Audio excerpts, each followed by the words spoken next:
Hey everyone, this is C Crypto Daily Buzz. Today is Monday, July 20th. 3 stories matter for Southeast Asian users.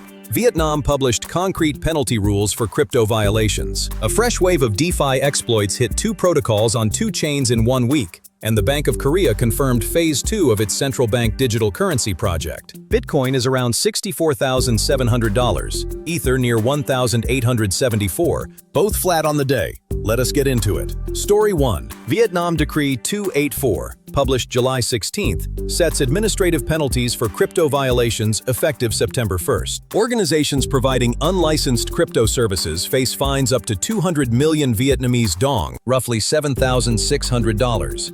Individuals face up to 100 million dong, about $3,800. And here is the part that matters for retail.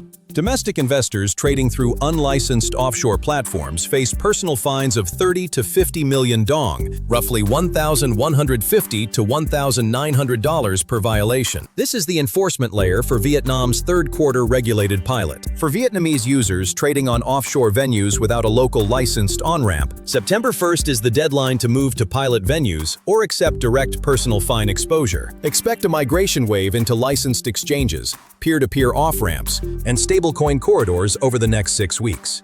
Story 2. The DeFi sector took 2 hits in 1 week on 2 different infrastructure layers. Today, Allbridge Core, the cross-chain bridge on Solana, was exploited for roughly $1.1 to $1.65 million in USDC. The attacker used a Kamino flash loan to manipulate stablecoin pool pricing, then moved the stolen funds from Solana to Ethereum.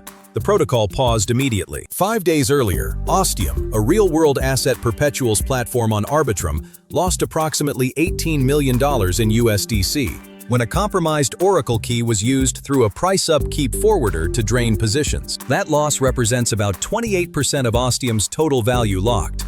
Bridge infrastructure and Oracle layers remain the highest concentration of structural risk this cycle. Consider reducing exposure to newer cross-chain bridges Ocean and real-world asset perpetuals platforms through August.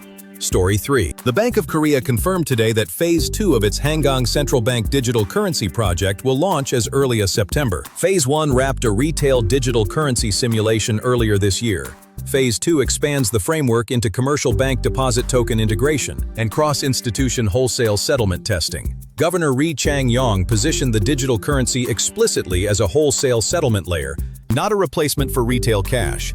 This runs in parallel with Korea's regulated stablecoin framework still under development, giving Korea a dual-track approach distinct from the United States stablecoin-only path and China's central bank digital currency-only path. Regional institutional rails between Korea, Singapore, and Hong Kong are likely to integrate this settlement layer over the next 12 to 18 months. Quick summary.